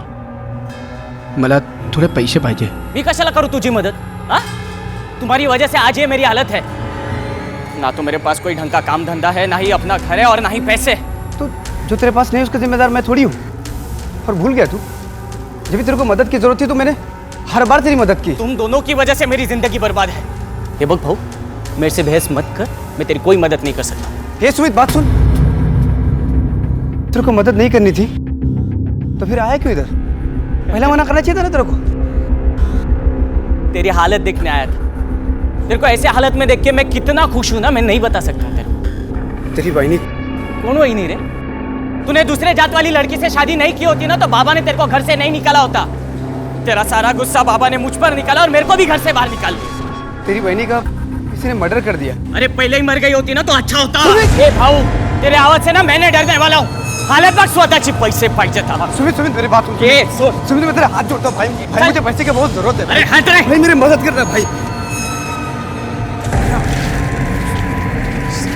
सुमित सुमित सुमित मेरी मदद कर दे यार भाई। सुमित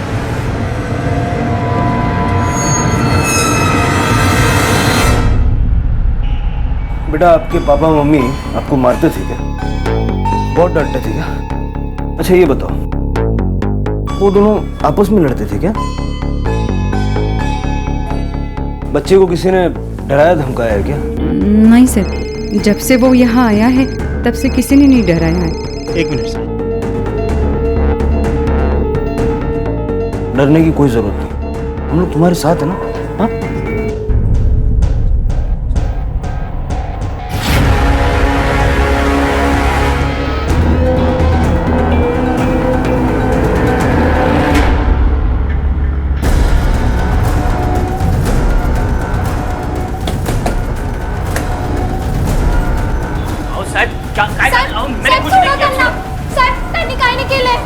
उन्होंने कुछ नहीं किया।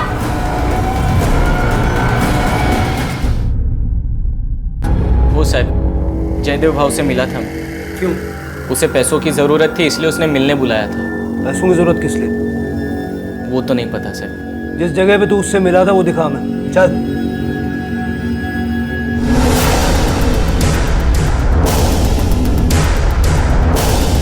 कहाँ पर? या इतेच भेटला होता तो साहब। उसके बाद वो कहाँ गया क्या किया मुझे कुछ नहीं मालूम। आसपास का एरिया अच्छे से चेक करो। हो सर। प्लीज मैं जाऊँ आता। ठीक है जा, लेकिन शहर से बाहर मत जाना। मनोज, इस पे भी नजर रखो। Okay sir.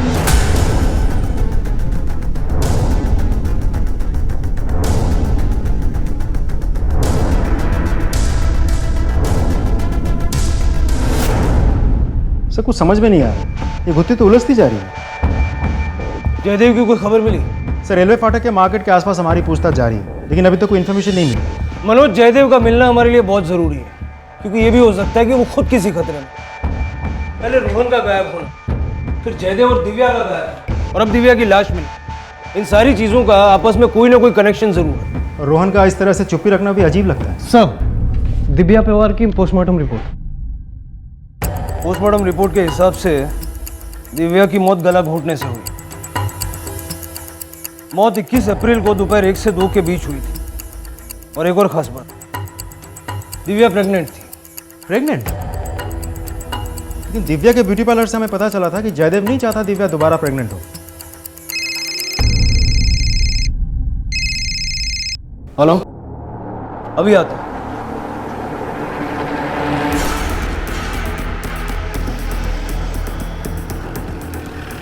बोल रहा, तूने जो मुझे बताया ना, ये इनको बता। अरे वो क्या बताएगा, छोटा बच्चा है, उसकी बातों का क्या भरोसा। डर से शायद झूठ कुछ भी बोल देगा वो। आप जरा चुप रहिए। बेटा एक बात बताओ, मम्मी पापा किस बात पे लड़ते थे? मैं उनका बेटा नहीं हूँ इस बात पे। ऐसा आपके पापा ने आपसे कहा? पहले पापा कहते थे, फिर दोनों लड़ते थे, इसलिए मम्मी भी प्यार नहीं करती थी। मुझे पहले से पता था, उसका कैरेक्टर अच्छा नहीं है, ऐसी जाति वाले। पवार साहब, बेटा पापा और क्या कहते थे? हमेशा डांटते रहते थे, तू मेरा खून नहीं इसलिए तेरे कम मार्क्स आते हैं, और दिन भर खेलते रहता है। ठीक, तुम खेलने जाओ। आप लोग जानते हैं कि दिव्या प्रेग्नेंट थी? क्या? नहीं, आपको किसने बताया? पोस्टमार्टम की रिपोर्ट के हिसाब से मौत के समय दिव्या प्रेग्नेंट थी। उसका किसी से कोई अफेयर वगैरह? सर दिव्या का दोबारा प्रेग्नेंट होना और जयदेव का रोहन को एक्सेप्ट ना करना, ये दोनों एक ही बात की तरफ इशारा कर रहे हैं। हो सकता है कि दिव्या का किसी के साथ कोई अफेयर था और शादी के बाद उसके जिंदगी में वो दोबारा आने की कोशिश की। मनोज, लेकिन ये बात तो अब भी समझ में नहीं आ रही कि अगर बच्चा मिल गया था तो उसके बाद वो दोनों क्यों भागे। दिव्या और जयदेव दोनों के कॉल रिकॉर्ड्स हैं ना? Yes sir. हर नंबर पे फोन करो और पता करो दिव्या के नाम पे कोई और सिम रजिस्टर्ड है क्या। अगर दिव्या का किसी से कोई अफेयर था तो इस बात का पता हमें चलना चाहिए। जयदेव के बारे में कोई खबर मिली? सर चारों तरफ अलर्ट कर दिया है, मिल जाएगा खबर बहुत जल्द। क्या वाकई में रोहन जयदेव का खून नहीं था? कहते हैं कि बच्चे मन के सच्चे होते हैं, और अगर रोहन की बात सच थी तो क्या दिव्या का किसी के साथ अफेयर था? इस सच को जानने के लिए पुलिस ने जयदेव और दिव्या से रिलेटेड सभी लोगों से संपर्क किया और उन दोनों के फोन कॉल रिकॉर्ड्स को बारीकी से चेक किया, और इन कॉल रिकॉर्ड्स में मिले एक अननोन नंबर ने इस केस का रुख पूरे तरीके से बदल दिया। सर दिव्या का दूसरा सिम तो नहीं था, लेकिन उसे घर के लैंडलाइन के डिटेल्स मिले। लैंडलाइन के डिटेल्स से हमें एक नंबर मिला है जिस पे कई बार बात हुई थी, जिस दिन दिव्या और जयदेव गायब हुए थे। किसका नंबर है? सर कोई शिवम नायर नाम का शख्स है, उसे हमें कांटेक्ट करने की कोशिश की, लेकिन उसका फोन फिलहाल बंद आ रहा है। हमने पता किया तो पता चला कि उस दिन से उसका फोन गायब है जिस दिन से पवार कपिल गायब है। आणि या शिवम नायरच्या मोबाईलचा लास्ट लोकेशन काय होतं? सर पवार यांची सोसायटी।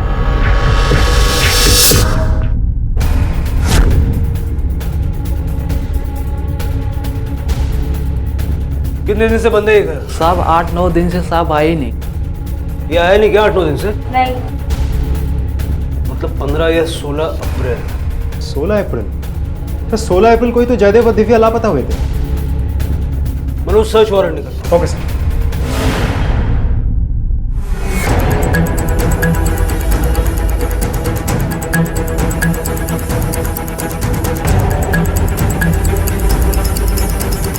सारा घर छान मारो। चल।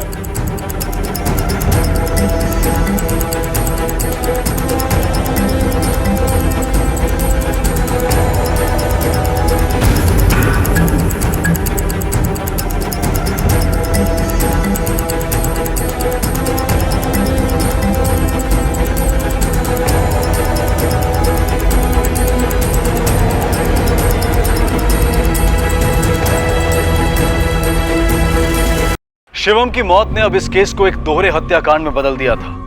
आखिर कौन था ये शिवम नायर? इसका जयदेव और दिव्या के साथ क्या रिश्ता था? क्या शिवम का दिव्या के साथ कोई अफेयर था? इन सारे सवालों के जवाब जानने के लिए पुलिस को शिवम की जिंदगी को बारीकी से टटोलना बहुत जरूरी था, और जयदेव के पुलिस को अब तक ना मिल पाने की वजह से ये केस उनके लिए एक चुनौती बन गया था। शिवम नायर की बॉडी की पोस्टमार्टम रिपोर्ट मिल गई। मौत 16 अप्रैल को हुई थी, ठीक उसी दिन जिस दिन दिव्या और जयदेव पवार गायब हुए थे। सर ऐसा लगता है कि खास को छिपाने की कोशिश नहीं की गई थी, सिवाय बॉडी को फ्रिज में डंप करने की। बॉडी को फ्रिज में रखने की वजह से बॉडी डिकम्पोज नहीं हुई, इसलिए बदबू भी नहीं फैली। और सर ऐसा लगता है कि किसी हेवी चीज से सर पे वार किया गया होगा और पहले ही वार पे मौत हो गई। इस शिवम नायर के बारे में और कोई इन्फॉर्मेशन मिली? सर शिवम नायर कुछ करता नहीं था, बेसिकली ही वाज अनएम्प्लॉयड, लेकिन फिर भी उसका कोई गलत या खराब रिकॉर्ड नहीं था। कोई चोरी, मारामारी या कोई फ्रॉडलेंट एक्टिविटीज ऐसा कुछ भी नहीं था। जब कुछ करता नहीं था तो रोजी रोटी कैसे चलती? सर वो एक स्पर्म डोनर था। Sperm donor? जी सर।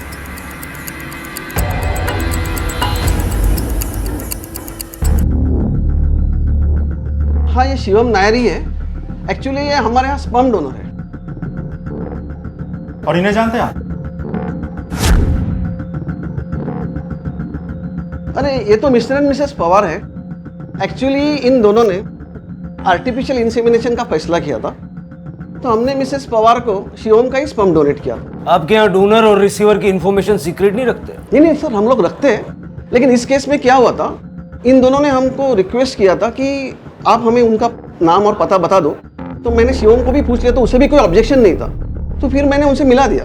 और कोई इन्फॉर्मेशन है जो हमारे काम आ सकती है? हाल ही में मिसेस पवार अकेली आई थी और उन्हें वापस सेकंड चाइल्ड चाहिए था, तो उन्होंने डिमांड की थी कि उन्हें शिवम का ही स्पर्म चाहिए, और हमने उनको दे दिया। जयदेव और दिव्या के बीच में कैसे संबंध? बहुत ही अच्छे थे सर, काफी हैप्पी कपल था, बहुत प्यार करते थे अपने वाइफ से। मनोज, अब तक एक भी शख्स ऐसा नहीं मिला जिसने ये कहा कि जयदेव और दिव्या के बीच में बनती नहीं थी। सब यही कह रहे हैं कि वो एक अच्छा कपल था, सिवाय उनके बेटे रोहन के। हो सकता है शिवम नायर ने रोहन पे हक जताना शुरू कर दिया हो और पवार दंपति को ब्लैकमेल किया हो, और इसी के चलते दोनों पति पत्नी ने मिलकर शिवम को मार दिया और खुद भी गायब हो सकता है। और जब जयदेव को दिव्या की दूसरी प्रेगनेंसी के बारे में पता चला तो उसने गुस्से में आके दिव्या को भी मार दिया। मनोज, इस जयदेव का मिलना बहुत जरूरी है। जहाँ उसने गाड़ी पार्क की थी, जहाँ वो सुमित से मिला था, सारे एरिया में सर्च इंटेंसिफाई कर दो और उसकी फोटो न्यूज़पेपर में भी छाप दो। Okay sir.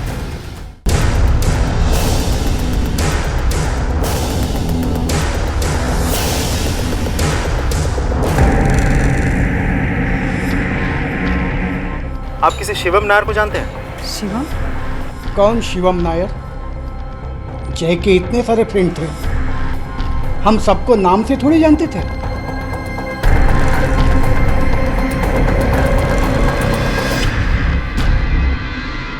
ये अंकल भी तुमको प्यार करते थे? ये कौन से अंकल है? इनको कभी आपने अपने घर में नहीं देखा? मैंने इन्हें अपने घर में कभी नहीं देखा। बेटा थोड़ा ध्यान से देखो। अरे पापा कितनी बार बोलूं, नहीं देखा ना। अंकल मैं खेलने जाऊं?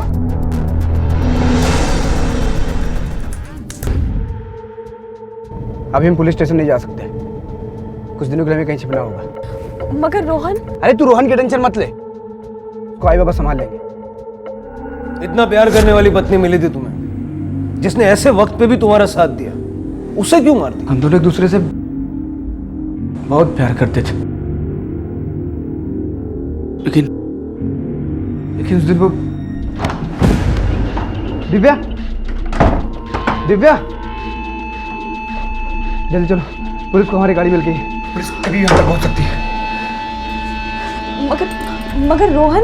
अरे रोहन को मार गोली, उसको आई बाबा संभालेंगे, तू चल मेरे साथ। नहीं, मैं रोहन को अकेला छोड़ के कहीं नहीं जा सकती। अरे तेरा दिमाग खराब हो गया है क्या? तू रोहन के चक्कर में फंसाएगी हमें, चल मेरे साथ। मैं रोहन को अकेला छोड़ के कहीं नहीं जा सकती, मैं उसकी माँ हूँ। लेकिन मैं उसका बाप नहीं हूँ। नाजायज है। रोहन नाजायज नहीं है। एक और बार अगर तूने रोहन का नाम लिया ना तो तुझको जान से मार दूंगा मैं पुलिस को जाके ये सब सच बताऊंगी। बहुत होशियार समझता था ना तू अपने आप को, लेकिन एक बात तू भूल गया, जो उनकी फितरत ही ऐसी होती, करने वाले को भी नहीं बख्शता। अक्सर हम प्यार में अपने आप से कुछ उम्मीदें कर बैठते हैं और ना चाहते हुए भी हम उन सभी उम्मीदों को पूरा करने में लग जाते हैं, भले ही हम उससे खुश ना हो। और कई बार हमारा यही रवैया हमें अपराध करने पर मजबूर कर देता है। जयदेव के साथ भी ऐसा ही कुछ हुआ। अपनी खुशी को भूलकर वो दिव्या के लिए रोहन को अपनी जिंदगी में ले तो आया, पर उसे कभी अपना नहीं पाया, और इसी घुटन ने जन्म दिया अपराध बोध को। झूठ की जिंदगी कभी लंबी नहीं होती, और खासकर उस झूठ की जो अपने आप से बोला गया। इसी विचार के साथ अब मैं अनूप सोनी आपसे विदा लेता हूं। फिर मुलाकात होगी अगले एपिसोड में एक और चौंका देने वाले केस के साथ। तब तक अपना और अपने परिवार का ख्याल रखें और देखते रहें क्राइम पेट्रोल डायल 100। सबक एक को, सीख हम सबको। जय। क्राइम पेट्रोल के और भी दिलचस्प कहानी देखने के लिए हमारे चैनल को सब्सक्राइब करें और बेल आइकॉन दबाना न भूलें।